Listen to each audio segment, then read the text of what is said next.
최근 들어서 달러 종말론이 굉장히 자주 언급이 되고 있죠. 달러의 시장 점유율이 2001년 73%에서 2020년 55%로 하락을 했다는 것이 달러 회의론자들이 제시하고 있는 근거인데요. 최근에는 러시아에 대한 제재가 시작이 된 이후로 달러의 점유율이 더욱 하락해서 47%까지 하락을 하고 있다고 하죠. 현재 달러의 점유율 하락 속도는 지난 20년 평균치보다 무려 10배나 더 빠른 속도로 달러 체제로부터의 이탈이 일어나고 있다고 하는데요. 막강한 권력을 가진 달러의 세계가 정말 끝이 나고 있는 걸까요? 오늘은 아버지 모시고 달러 종말론에 대한 이야기 나눠보도록 하겠습니다.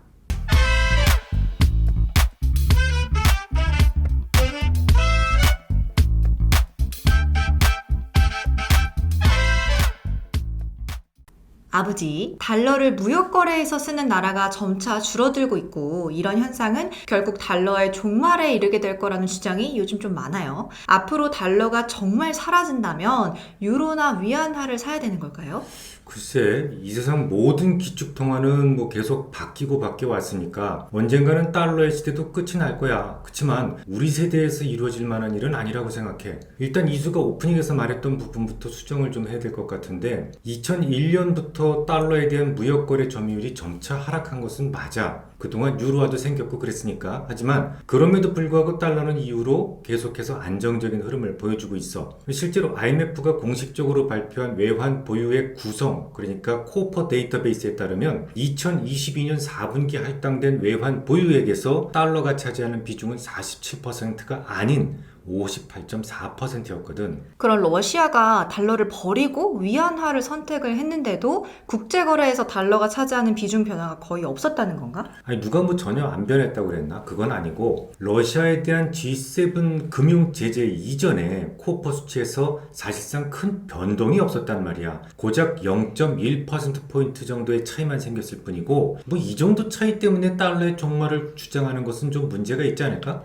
근데 달러 회의론자들이 주장하는 데이터는 47%고 IMF의 보고서는 58.4%면 이 두 데이터가 굉장히 큰 차이가 나는 건데 이렇게 차이가 나는데 또 다른 이유가 있나요? 달러 회의론자가 어디서 그런 수치를 인용했는지는 나도 알 수 없어. 하지만 대략 두 가지 이유를 추정할 수 있는데 하나는 달러의 자체적 약세, 그리고 또 하나는 금리의 강세가 약간의 수치 차이를 만들 수는 있을 거야. 달러는 지난 2022년 1분기에서 3분기까지 강세를 보였었지. 하지만 이후로 약세를 보이면서 현재는 인덱스 기준으로 이번 주 화요일 새벽 102 수준까지 내려갔었잖아. 이 달러가 약세를 보였다는 것은 뭐야?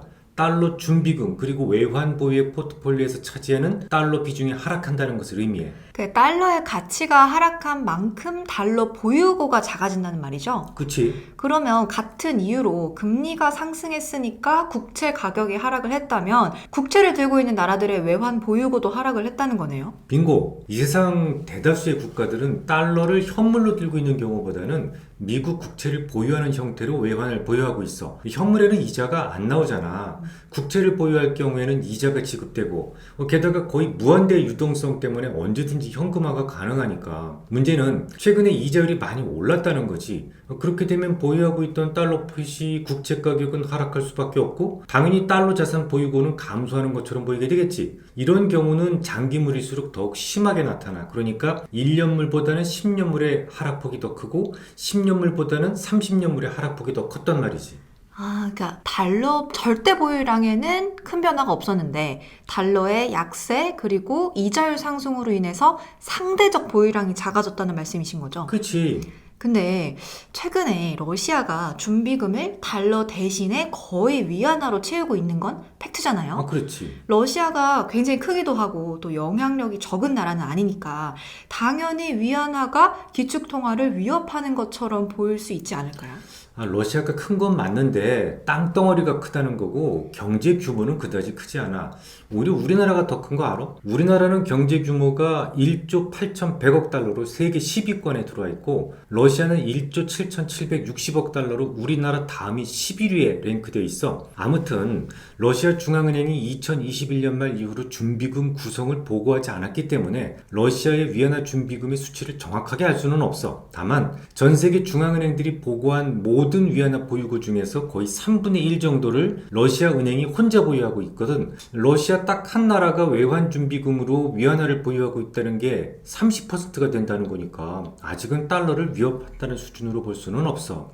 이게 전 세계에 위안화가 퍼져 있는 게 아니라 지금은 러시아 은행에만 집중적으로 쏠려 있는 거라면 뭐 사실 딱히 별거 아닌 거네요. 그렇지. 실제로 러시아 경제는 중국 경제의 10분의 1에 불과하거든. 2022년 4분기 코퍼 데이터를 참조하자면 아무리 러시아가 위안화를 준비금으로 교체한다고 한들 위안화 준비금은 세계 전체 준비금의 2.7%에 불과해. 요만큼 때문에 미국의 달러가 죽어가고 있다고 분석하는 건 좀 문제가 있지 않겠니? 근데 아버지 말씀대로 러시아 경제가 중국의 10분의 1이면 그럼 중국 경제는 러시아 경제 규모 10배라는 건데 중국은 진짜 엄청 큰 거 아닌가? 크기는 크지 당연히. 그러니까 G2라고 하잖아. 하지만 중국의 위안화 국제거래 자산과 부채는 세계 총 거래량의 4%에 불과해. 게다가 아직은 달러가 기축통화이기 때문에 중국마저도 전체 거래를 위안으로 하지는 않아. 열심히 바꾸려고 노력 중이지만 전 세계 결제를 위한 위안화의 국경 간 사용은 전체 국경 간 거래의 2% 수준에 불과해. 근데 저번에도 말하긴 했는데 이란도 그렇고 뭐 브라질도 그렇고 아직은 거래의 일부지만 어쨌든 위안화를 좀 쓰기로 했잖아요. 그러면은 그쪽에서도 좀 점유율이 더 늘어날 수 있는 거 아닐까요? 이수야, 브라질에서 소고기를 수출하고 위안화를 받았다고 치자. 그 위안화로 우리나라의 반도체를 살 수 있을까?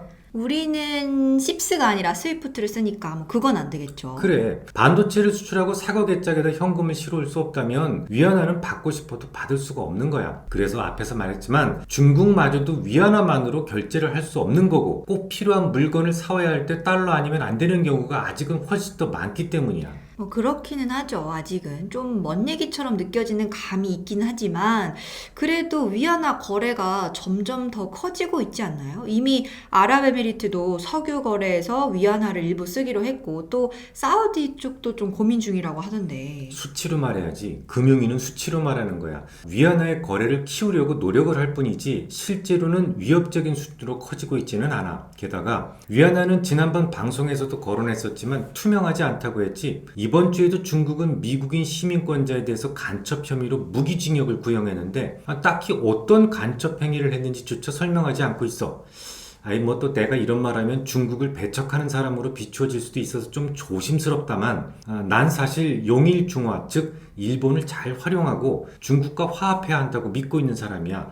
어느 쪽으로 치우칠수록 한쪽을 단절해야 된다고 믿을수록 손해는 내 편이 더 클 수밖에 없는 게 국제정세거든. 다만 내가 지금 얘기하는 건 기축통화의 자격으로만 봤을 때 위안화가 국제통화로서의 투명성을 잘 담보할 수 있을까? 그게 어렵다면 언제든 위안화는 크게 흔들릴 수 있어. 위안화를 준비통화로 일부라도 보유하고 있던 나라들은 언젠가 몹시 후회할 수도 있단 말이지. 그것도 저번에 말씀해 주셨던 부분인 것 같은데 아직은 투명성 면에서 인정을 받지 못하고 있는 위안화가 흔들리게 된다면 결국 위안화를 보유하고 있던 나라들도 함께 외환 위기가 올 수도 있다는, 그렇게 되면 달러는 이제까지의 신뢰를 바탕으로 기축통화로서의 지위가 한층 더 견고해질 수밖에 없다는 말까지 했었죠. 아무래도 러시아와 우크라이나 전쟁 이후로 위안화가 새롭게 떠오르는 화폐라는 주장을 하는 쪽이 점점 더 많이 생겨나고 있고, 반면에 위안화는 무슨 아직 턱도 없다, 한참 멀었다고 주장하는 쪽도 있어요. 글쎄요, 세계를 쥐고 흔드는 기축통화인 달러가 평생 영원히 절대로 바뀌지 않아 라는 주장을 하는 건 아니지만 아버지랑 오늘 얘기를 좀 하고 나니까 아직은 우리 세대에서는 달러가 기축통화로서의 가치를 쉽게 잃을 것 같지는 않다는 생각이 저 개인적으로는 좀 드네요. 여러분은 어떻게 생각하시나요? 오늘도 유익한 시간 되셨길 바라고요. 다음 시간에도 유익한 이야기 나누고 싶으시다면 좋아요, 구독, 댓글, 알람 설정 잊지 마시길 바랄게요. 그럼 안녕.